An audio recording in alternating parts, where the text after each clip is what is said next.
अस्सलाम वालेकुम जी, welcome back to my channel. उम्मीद करती हूँ आप सब लोग खैरियत से होंगे। आज से हम code ENG 523 course discourse analysis start करने जा रहे हैं। ये बुक थोड़ी सी डिफ़िकल्ट इसलिए है क्योंकि काफ़ी लेंथी जो है वो इसमें चीज़ें डाली गई हैं, काफ़ी ज़्यादा डिटेल्ड मटेरियल है जिसकी वजह से बहुत ज़्यादा कन्फ्यूजन होती है। बट कोशिश की है कि इंपॉर्टेंट चीज़ें आप लोगों के साथ शेयर की जाएँ और ईजी वर्ड्स में आप लोगों को बताई जाएँ। डिस्कोर्स एनालिसिस मुझे ये कॉन्सेप्ट जो है वो थोड़ा सा मेरे लिए जो है वो कन्फ्यूजन बेस्ड होता था, बट कोशिश यही की है कि आप लोगों के लिए मैं ये कॉन्सेप्ट को थोड़ा सा आसान बना सकूं। तो जो पहला हमारा लेक्चर होगा उसमें जस्ट एक टॉपिक कवर करूंगी और इसमें मैं आपको बेसिक मतलब डिस्कोर्स एनालिसिस का बताऊंगी, ताकि जब हम आगे फर्दर मूव करें तो हमें किसी किस्म का मसला ना हो। जब बेसिक हमें पता होगी तो ऑटोमेटिकली बहुत सारी चीज़ें हमें समझ आने लग जाएंगी। स्टार्ट करते हैं। पहला जो हमारा इंट्रोडक्शन है डिस्कोर्स एनालिसिस का, इसमें हम पहले पढ़ लेते हैं कि डिस्कोर्स एनालिसिस होता क्या है। अगर तो हम सिंपल डिस्कोर्स का मतलब देखें तो इसका मतलब होता है एनी फॉर्म ऑफ कम्युनिकेशन और लैंग्वेज यूज़, जैसे कि आप कन्वर्सेशन ले सकते हैं, स्पीचेस और रिटन टेक्स्ट वगैरह। तो उनके थ्रू जो है वो एनी फॉर्म ऑफ कम्युनिकेशन जो कि हमें कोई ना कोई मतलब दे रहा होता है। ठीक है, तो डिस्कोर्स एनालिसिस बेसिकली होता क्या है, इसमें हम स्टडी करते हैं कि कैसे लैंग्वेज इस्तेमाल होते हैं रिटन और स्पोकन कम्युनिकेशन में। ठीक है, अब यहाँ तक तो आप लोगों को समझ आ गई। अब मैं आप लोगों को एक एग्जांपल के थ्रू समझाने की कोशिश करूँगी और आई एम श्योर कि आप लोगों को वहाँ से ज़्यादा अच्छे से समझ आएगी। लेट्स सपोज कि we have a speaker, text and hearer. ठीक है, हमारे पास ये तीन तरह की चीज़ें हैं। अब स्पीकर का आप लोगों को पता है, हेयर का भी आप लोगों को पता है। टेक्स्ट क्या होता है? Everything that is written oral uttered by the speaker is called text. ठीक है, हर वो चीज़ जो कि रिटन ओरल दोनों तरह से बोली जाए स्पीकर के थ्रू, उसको हम क्या कहते हैं? उसको हम टेक्स्ट कहते हैं। ठीक है, फॉर एग्जांपल आप किसी को हेलो कहते हैं, ठीक है, वो भी टेक्स्ट होता है। और जब कोई चीज़ पैराग्राफ की सूरत में होती है तो वो भी टेक्स्ट होता है। ठीक है, तो डिस्कोर्स एनालिसिस एक process of understand a text. ठीक है, हर चीज़ पर जब आप अटेंशन दें और जब कोई मीनिंग आपको वो चीज़ दे रही हो तो हमारे पास डिस्कोर्स एनालिसिस होता है। अब फॉर एग्जांपल किसी ने आपको चॉकलेट्स दी हैं तो वो आपको कहेगा डू यू लाइक इट। ठीक है, तो यहाँ से इट जो होगा वो डिस्कोर्स एनालिसिस होगा, यानी कि यहाँ से आपको पता चल जाएगा कि इट क्या है। उसने आपको चॉकलेट्स दी थी तो वो चॉकलेट्स के बारे में बात कर रहा है। ठीक है, तो इसी तरह से हर वो चीज़, ठीक है, जो मीनिंग दे, हर वो चीज़ कम्युनिकेशन में जो मीनिंग दे वो हमारे पास डिस्कोर्स एनालिसिस कहलाती है। ठीक है, टेक्स्ट जो होता है वो दो तरह का होता है, स्पोकन और रिटन, जैसे कि मैंने आपको बता दिया है। स्पोकन में फॉर एग्जाम्पल कोई आपको कहता है व्हाट्सअप। ठीक है, तो अब इसके मोर देन वन मीनिंग हो सकते हैं। फॉर एग्जांपल इसका मतलब व्हाट्स हैपनिंग भी हो सकता है और साथ ही साथ मे बी वो आपकी कंडीशन पूछ रहा हो। ठीक है, तो डिस्कोर्स इसमें क्या होगा, अगर कोई पर्सन रो रहा है, ठीक है, तो आप लोग ज़ाहिर बात है उसकी कंडीशन पूछेंगे। तो इसी तरह से कॉन्टेक्स्ट सिचुएशन के अकॉर्डिंग जो है वो कोई ना कोई चीज़ आपको मतलब बता रही होती है। तो यही हमारा डिस्कोर्स एनालिसिस होता है। तो आगे फर्दर हम इसी की स्टडी करेंगे। जो हमारा पैराग्राफ है अगर हम उसके अकॉर्डिंग देखें तो उसमें क्या लिखा गया है, ये discourse analysis as a whole is the work of text grammarians. ठीक है, यानी कि टेक्स्ट ग्रामेरियन का वर्क है और इन्होंने ज़्यादातर काम जो है मोस्टली विद रिटन लैंग्वेज उसके साथ करते हैं। अब रिटन लैंग्वेज के साथ किस तरह से करते हैं, इसमें हम जो हमारे पास लैंग्वेज होती है हम उसके स्ट्रक्चर को, उसके पैटर्न को समझते हैं, टेक्स्ट में फिगर आउट करते हैं उसके मीनिंग को।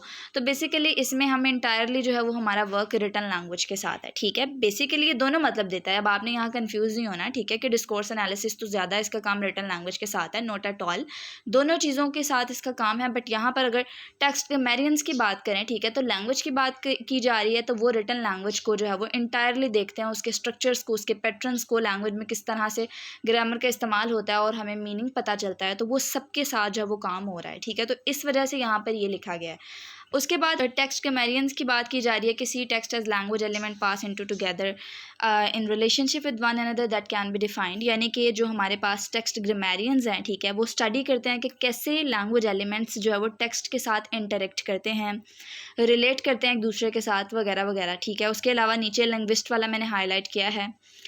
लिंग्विस्ट जो होते हैं वो क्या करते हैं, वो मदद करते हैं कि कैसे ग्रामर जो है वो कनेक्ट होती है इस टेक्स्ट के साथ में। ठीक है, मैंने आपको बताया है कि यहाँ इंटायरली काम रिटन लैंग्वेज के साथ हो रहा है ना। हम क्या करेंगे, हम इसमें स्ट्रक्चर्स को, पैटर्न्स को देखेंगे लैंग्वेज के, ठीक है, टेक्स्ट को देखेंगे और इसका मीनिंग जो है उसको फिगर आउट करेंगे। ठीक है, तो बेसिकली यहाँ पर लिंग्विस्ट क्या करते हैं, वो देखते हैं कि ग्रामर किस तरह कनेक्ट होती है इस टेक्स्ट के साथ और किस तरह हमें मीनिंग कन्वे करती है। उसके अलावा वो बताते हैं कि जो हमारे पास डिस्कोर्स एनालिसिस है has ground into a wide ranging and various disciplines, यानी कि ये यूज़ होती है डिफरेंट एरियाज़ में लैंग्वेज को देखने के लिए इन कॉन्टेक्स्ट और इन कल्चर, ठीक है। यानी कि हम क्या करते हैं, आगे अगर देखें अबव द सेंटेंस वाली लाइन में, कि ये इंडिविजुअल सेंटेंस से बियॉन्ड है, यानी कि ये कंसीडर करता है कॉन्टेक्चुअल कल्चरल एलिमेंट्स को। तो उन एलिमेंट्स के अंडर जो है वो कंडीशन को, उसके मतलब को लैंग्वेज के थ्रू जो है समझने की कोशिश करता है, ठीक है। उसके अलावा नीचे जो है वो it is also non increasingly forming an environment to research in applied linguistics. तो यहाँ पर वो बताते हैं मदद करता है लैंग्वेज लर्निंग और टीचिंग में, ठीक है। यानी कि ये ज़्यादा प्रोमिनेंट है, ठीक है, या फिर इंक्रीजिंगली आप कह सकते हैं इंपॉर्टेंट हो रही है रिसर्च एरियाज़ में। जैसे कि अप्लाइड लिंग्विस्टिक्स की बात करें, particularly in second language learning और टीचिंग, ठीक है, तो इनमें जो है बहुत ज़्यादा ये यूज़ हो रहा है, ठीक है। तो ये हमारा जो फर्स्ट पैराग्राफ था, इसमें मैंने आपको डिस्कोर्स एनालिसिस का जो है वो बहुत ज़्यादा डिटेल वेरिएंट में मतलब बताने की कोशिश किया है। आई होप सो कि किसी किस्म की कन्फ्यूजन नहीं होगी, क्लैरिटी हो गई होगी। फिर भी कोई चीज़ रह जाए तो आप लोग कमेंट सेक्शन में पूछ सकते हैं। उसके अलावा सेकंड पैराग्राफ थोड़ा इंपॉर्टेंट है, ठीक है। इसमें हम ब्रिटिश डिस्कोर्स एनालिसिस पढ़ेंगे और उससे नीचे जो है वो हम अमेरिकन डिस्कोर्स एनालिसिस पढ़ेंगे। थोड़ा थोड़ा मैं आपको इसका बताऊंगी ताकि आप लोगों को इसका बेसिक मतलब पता चल सके, ठीक है। अगर हम ब्रिटिश डिस्कोर्स एनालिसिस की बात करें, ठीक है, तो इसमें जो है वो ज़्यादा काम मैक हैलिडे का है, ठीक है। तो ये ग्रेटली इन्फ्लुएंस्ड है by Mac Halliday. Important MCQs है, आपको आ सकता है, ठीक है। अब अगर हम ब्रिटिश डिस्कोर्स एनालिसिस की बात करें तो यहाँ बताया गया है कि ये फोकस करता है कि कैसे लैंग्वेज यूज्ड होती है इन डिफरेंट सोशल सिचुएशंस, ठीक है। अब आपने ये वर्ड याद रखना है कि कैसे लैंग्वेज यूज्ड होती है डिफरेंट सोशल सिचुएशन में। जैसे कि हम एग्जांपल में सपोज कर लेते हैं कोई कन्वर्सेशन हुई है बिटवीन टीचर एंड स्टूडेंट्स, ठीक है। इसी तरह कोई कन्वर्सेशन हुई है बिटवीन डॉक्टर और पेशेंट्स, ठीक है। उसके अलावा ये देखता है लैंग्वेज के स्ट्रक्चर्स पर और कैसे ये मदद करता है कन्वे करने में मीनिंग को इस इंटरेक्शन में, ठीक है। साथ ही साथ हम सोशल और कल्चरल फैक्टर्स का असर भी जो है वो इन पर पड़ते हैं, ठीक है। तो बेसिकली डिस्कोर्स एनालिसिस, अगर ब्रिटिश डिस्कोर्स एनालिसिस की बात करें तो जो मतलब मैंने आपको पहला बता दिया है कि हम सिंपल जो है वो क्या करते हैं, हम सोशल सिचुएशंस जो होती हैं, ठीक है, उसमें लैंग्वेज किस तरह से इस्तेमाल हो रही होती है उस पर फोकस करते हैं, ठीक है। जस्ट ये कुछ पॉइंट्स थे, 3-4 पॉइंट्स के अकॉर्डिंग आप लोगों ने याद करना है और उसको अपनी वर्डिंग में आप लिखेंगे तो लिटरली आप लोगों के लिए क्वेश्चन बहुत ईजिली सॉल्व हो जाएगा अगर एग्जाम में आपको आ गया, ठीक है। उसके अलावा हमारे पास अमेरिकन डिस्कोर्स एनालिसिस आ जाता है। अगर हम अमेरिकन डिस्कोर्स एनालिसिस की बात करें तो ये फोकस करती है, ऑब्जर्व करती है कि कैसे लोग कम्युनिकेट करते हैं नेचुरली, यानी कि नेचुरल सेटिंग में लोग किस तरह से कम्युनिकेट करते हैं, ठीक है। उसके अलावा इसमें एग्जामिन करना शामिल है मुख्तलिफ स्पीच इवेंट्स को, जैसे कि स्टोरी टेलिंग हो गया, ग्रीटिंग हो गया, ठीक है।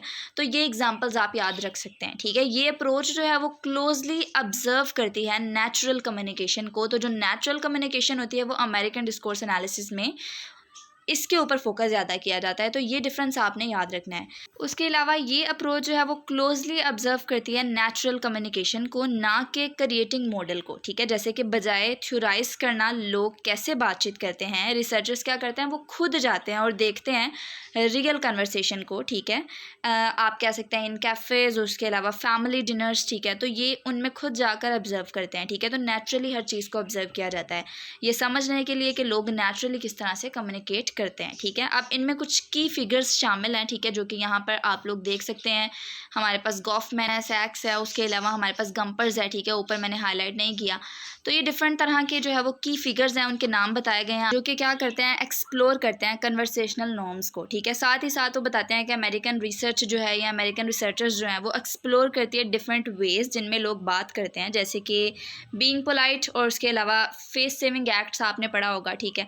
ये सिमिलर है ब्रिटिश डिस्कोर्स एनालिसिस में भी, ठीक है। तो दोनों में बेसिकली ये सिमिलर है। और साथ ही साथ लोग कैसे कम्युनिकेट करते हैं पोलाइटली और मेंटेन करते हैं अपने सोशल इमेज को ड्यूरिंग कन्वर्सेशन, तो उन सब के बारे में स्टडी करते हैं। तो बेसिक जो चीज़ है इसमें क्या होता है कि नेचुरली लोग किस तरह से कम्युनिकेट करते हैं उस पर फोकस करता है, ठीक है। और अगर हम ब्रिटिश डिस्कोर्स एनालिसिस की बात करें तो इसका मैंने आपको बता दिया कि देखता है कि लोग जो हैं वो किस तरह से लैंग्वेज को यूज़ करते हैं डिफरेंट सोशल सिचुएशंस में, ठीक है। जैसे कि मैंने आपको एग्जांपल भी बता दी है कि एक हमारे पास कन्वर्सेशन होती है बिटवीन टीचर एंड स्टूडेंट, एक हमारे पास कन्वर्सेशन होती है बिटवीन डॉक्टर और पेशेंट, ठीक है। तो डिफरेंट तरह के रोल हम एक तरह से प्ले कर रहे होते हैं, ठीक है। डिफरेंट तरह की कम्युनिकेशन चल रही होती है। तो ये हमारे पास ब्रिटिश डिस्कोर्स एनालिसिस था। और डिस्कोर्स एनालिसिस के बारे में बेसिक तो मैंने आपको बता दिया है। ये हमारा फर्स्ट टॉपिक था। आई होप सो कि आप लोगों को हर तरह की समझ आई होगी। अगर कोई चीज़ रह जाए कॉमेंट सेक्शन आपके लिए, आप लोग उसमें पूछ सकते हैं। बाकी चैनल को सब्सक्राइब कर लें ताकि आपको आने वाली वीडियोज़ के नोटिफिकेशन मिल सके। दुआओं में याद रखिएगा। अल्लाह हाफिज़।